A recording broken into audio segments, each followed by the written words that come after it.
Hello students, आज हम करेंगे प्रेजेंट कॉन्टिन्यूस टेंस। जिस समय हम बोल रहे होते हैं उसी समय की घटनाओं को बताने के लिए प्रेजेंट कॉन्टिन्यूस टेंस का प्रयोग किया जाता है। जैसे अभी मैं बोल रही हूँ और अभी साइड में कुछ एक्टिविटीज चल रही हैं, तो उनको बताने के लिए हम इस टेंस का यूज़ करेंगे।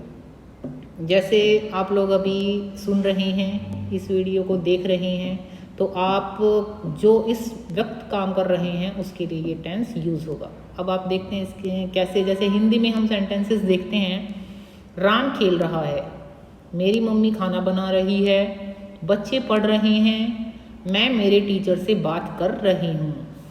तो आपने अभी ऊपर के 4 सेंटेंसेस देखे हैं, तो इनमें आपको क्लियर हो गया बच्चों कि जिस सेंटेंस के लास्ट में क्या आ रहा है, रही हैं, तो वो होता है प्रेजेंट कॉन्टिन्यूस टेंस। उसको उसके रूल्स के हिसाब से हम कन्वर्ट करते हैं। पहचान हमने अभी ऊपर पढ़ ली है, जैसे कि वाक्य के अंत में रहा है, रही है और रही हैं। अभी देखिए इसके रूल्स क्या हैं, सिंपल। ये स्लाइड आपके सामने आएगी, अभी देख लीजिए। पॉजिटिव सेंटेंस हम करते आए हैं, जिसको एफर्मेटिव सेंटेंस भी बोलते हैं। कैसे बनेगा, पहले सब्जेक्ट को लगाएंगे, उसके बाद ये 3 हेल्पिंग वर्ब्स हैं बच्चों, ठीक है, एम, इज, आर, इनका यूज हमें करना है। और हमेशा वर्ब की इस टेंस में फर्स्ट फॉर्म और उसके साथ आईएनजी ऐड कर देना है। जैसे इन्होंने एक सेंटेंस बनाया, ही इज प्लेइंग, ठीक है, ही के साथ क्या लगा दिया इन्होंने, इज, और प्ले हो गई वर्ब और उसके साथ लगा दिया आईएनजी, तो बन गया सेंटेंस ही इज प्लेइंग, ठीक है। नेगेटिव में मान लो वह यह काम नहीं कर रहा, वह खेल नहीं रहा है, तो सब्जेक्ट रखेंगे plus helping verb as it is, उसके बाद हम नॉट वर्ड लगाएंगे, ठीक है, और फिर वही वर्ब की फर्स्ट फॉर्म और उसके साथ आईएनजी लगाएंगे, ठीक है। अगर क्वेश्चन बनाना है तो यहाँ पे बन गया ही इज नॉट प्लेइंग। अगर क्वेश्चन बनाना है तो हेल्पिंग वर्ब जो ये थी, इनको हम आगे ले आएंगे, क्योंकि एक सेंटेंस में एक हेल्पिंग वर्ब होगी सिंपल सेंटेंस में, तो इसको हम आगे ले आएंगे और उसके बाद सब्जेक्ट को लगाएंगे और फिर वर्ब की फर्स्ट फॉर्म और आईएनजी। अभी ये ज़्यादा क्लियर हो जाएगा आपको एग्जांपल्स देख के। अभी देखिए इसमें आपको पॉजिटिव सेंटेंस जैसे कि आई एम, बच्चों आई के साथ इन्होंने क्या लगाया, एम, ये चीज़ हमें पता चली। आई के साथ हमेशा प्रेजेंट कॉन्टिन्यूस में एम लगेगा, ठीक। अगर नेगेटिव बनाना है तो आई एम नॉट स्टार्टिंग, ठीक है। अगर क्वेश्चन बनाना है तो इस हेल्पिंग वर्ब को सबसे आगे ले आए और जो सब्जेक्ट था आई था वो उसको यहाँ ले आए हेल्पिंग वर्ब के बाद, और फिर वर्ब की फर्स्ट फॉर्म और उसके साथ आईएनजी, ठीक है। जैसे यू के साथ हमेशा लगता है आर, ठीक है, यू आर स्टार्टिंग, ठीक है, you are not starting, not लगा दिया हेल्पिंग वर्ब के साथ, are you starting, helping verb को आगे ले आए, ठीक है। ये ज़्यादा सेंटेंसेस हैं, तो अगर आप इनको रीड करोगे तो आपकी प्रैक्टिस होगी and then you will start speaking it effortlessly.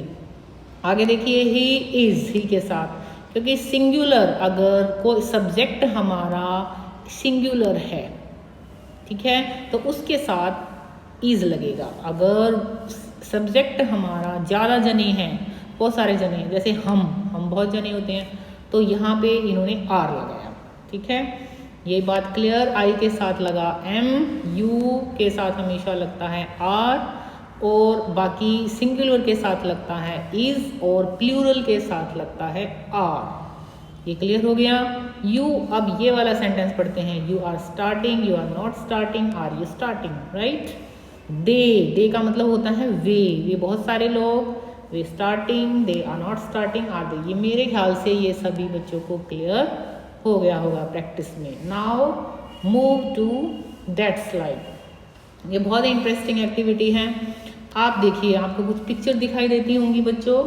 तो यहाँ पे फर्स्ट में क्या है, द वुड कटर, सब्जेक्ट कौन काम कर रहा है इसमें, एक वुड कटर काम कर रहा है, तो जो काम करता है उसको बोलते हैं हम सब्जेक्ट। तो यहाँ पे ये हो गया सब्जेक्ट प्लस क्या काम, क्योंकि अकेला जना है तो इसके लिए आ गया इज, और काम ब्रैकेट में जो इन्होंने दी हैं वो वर्ब्स हैं, ठीक है, जो काम ये कर रहा है, लकड़ियाँ काट रहा है, इसको बोलते हैं चॉप, ठीक है, चॉपिंग, क्योंकि आईएनजी लगाना है, ये वर्ड बन जाएगा चॉपिंग। अब आप कहोगे ये डबल पी क्यों किया, इसका एक रूल है बच्चों, ये आप ध्यान से समझो आगे भी, ये चॉप है, ठीक है, ये वर्ड चॉप है, तो इसका इस वर्ड का जो लास्ट लेटर है वो पी है, और पी से पहले अगर लास्ट वर्ड से पहले एक ये वोवल आ जाए, वोवल आपको पता ही है, ए ई आई ओ यू, ये 5 होते हैं, इनमें से कोई आ जाए वोवल तो लास्ट वाला जो लेटर है वो डबल पी हो जाता है और फिर उसके साथ आईएनजी लगता है। तो ये यहाँ से क्लियर हो जाना चाहिए। द काउज, अब जो गायें हैं वो बहुत सारी हैं तो और लगना चाहिए पक्का, और यहाँ पे ग्रेज, एक और रूल है बेटा, ग्रेव्स, तो अगर ये है तो ये आई कट जाता है और फिर आईएनजी लग जाता है, ये भी आपको ध्यान रखना है, ठीक है। तो क्या बन जाएगा, the cows are grazing the grass, ये आपको क्लियर हो गया। नेक्स्ट देखिए, मंकीज, मंकीज क्या कर रहे हैं, जंपिंग कर रही हैं पेड़ पे, the monkeys are jumping on the branches of the tree, ये बच्चा क्या कर रहा है, सुभाष, ये जो सूटकेस को ले जा रहा है, सुभाष इज ड्रैग कर रहा है, तो बच्चों वही वाला रूल फिर ड्रैग, और क्योंकि इससे पहले एक ये लास्ट वाला लेटर है जी, इससे पहले आ गया वॉवल, तो इसलिए डबल जी बन जाएगा, ड्रैगिंग द सूटकेस, ये भी हो गया। फिफ्थ देखिए, आई के साथ मैंने क्या बताया था, am, I am climbing up the mountain. Next देख लीजिए, birds fly in the sky, तो बर्ड्स, बहुत सारे बर्ड्स हैं, ये रहा 1 2 3 4 5, तो बर्ड्स आर, ठीक है बच्चों, और फ्लाई के साथ लग जाएगा आईएनजी, ये बन जाएगा, ठीक है।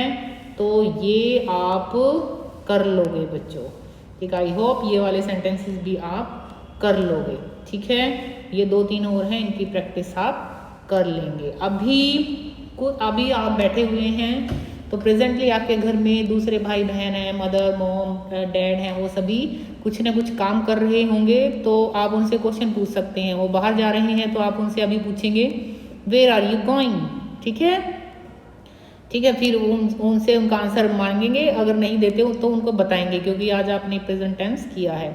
ओके, अब अगर मैं आपसे क्वेश्चन पूछूं व्हाट आर यू डूइंग, तो अभी फिलहाल आप क्या कर रहे हैं, तो बच्चों आप आंसर दोगे कि I am attending my class, और जो भी आप काम कर रहे हैं, और फिलहाल तो एक सबसे बड़ा काम कर रहे हैं कि you are watching the video और you are listening to me, तो ऐसे कहोगे ma'am I am watching the video और I am listening to you, ठीक है, जो काम अभी कर रहे हैं आप। Are you listening to me अगर मैं पूछूं, तो बच्चों आर अगर हेल्पिंग वर्ब को पहले ले आए हैं तो वो वाला जो क्वेश्चन बनेगा उसमें आंसर होगा यस या नो, ठीक है।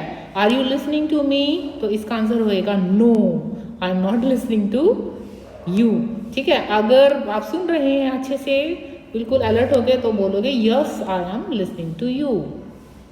ओके, अगर मैं आपसे क्वेश्चन पूछूं which tense are you studying now, तो आप आंसर दोगे I am studying present continuous tense now. Are you finding this tense useful in your daily life, ये क्वेश्चन मैं इसलिए पढ़ रही हूँ, आप ये क्वेश्चन अपने आप से भी पूछें और उनके आंसर खुद देने की कोशिश करें। अभी हम लास्ट स्लाइड पे आते हैं बच्चों, आप ये देखिए, आपको बहुत ही सुंदर पिक्चर दिखाई देगी, आप देखिए कौन क्या क्या कर रहा है, वो आपको यहाँ पे फिल करना पड़ेगा। जैसे फर्स्ट के लिए इन्होंने ये दिया है, ये बच्चा क्या कर रहा है, तो जो प्रेजेंटली जो एक्टिविटीज इसमें हो रही हैं वो यहाँ पे हमें फिल करनी है। तो ये क्या कर रहा है, ही इज रीडिंग, तो बच्चों इज पहले ही बता दिया हेल्पिंग वर्ब, और रीडिंग बच्चों इसके साथ आईएनजी लगा दिया, he is reading newspaper. He is lying on the grass, ये आप बनाओगे। द गर्ल, ये अब सेकंड पे, the girl is roller blending, बच्चों ये ऐसे इस पे स्केटिंग सी कर रही है। She is enjoying the nice weather, ठीक है, इज इंजॉइंग, ठीक है। अब थर्ड वाला ये देखिए, ये दो बच्चे टेनिस गेम खेल रहे हैं, तो इसमें आप सुसान एंड एन नाम है इनके, दे आर प्लेइंग टेनिस। तो दो बच्चे हैं, प्लूरल हैं, एक से ज़्यादा हैं तो आर लगाएंगे और प्लेइंग के साथ ING लगा देंगे। अभी मेरे ख्याल से सभी को क्लियर हो चुका होगा। Susan is winning, right, the bird. अब ये वाला देखिए, ये bird, this bird is sleeping, it is sitting on the bed. Bob and Fred, ये दो बच्चे, ये क्या कर रहे हैं, ये म्यूजिक सुन रहे हैं और एक दूसरे को हेडफोन शेयर कर रहे हैं। They are listening to music, क्योंकि दो बच्चे हैं, ज़्यादा हैं। दे, ठीक है, दे आर शेयरिंग, ठीक है। ये ई है लेकिन ई कट जाएगा, पहले भी बताया था, sharing, they are sharing. I hope ये सब आपको बिल्कुल क्लियर हो गया होगा। तो आप इसको 2 बार सारे सेंटेंसेस को रीड करेंगे, बोलेंगे, अपने जो आसपास के फ्रेंड्स हैं, आपके मॉम डैड हैं, आपके फैमिली मेम्बर्स हैं, उनके साथ डिस्कस करेंगे और थोड़ी कन्वर्सेशन करेंगे and you will try to make it a part of your daily routine. Okay, thank you very much, have a nice time.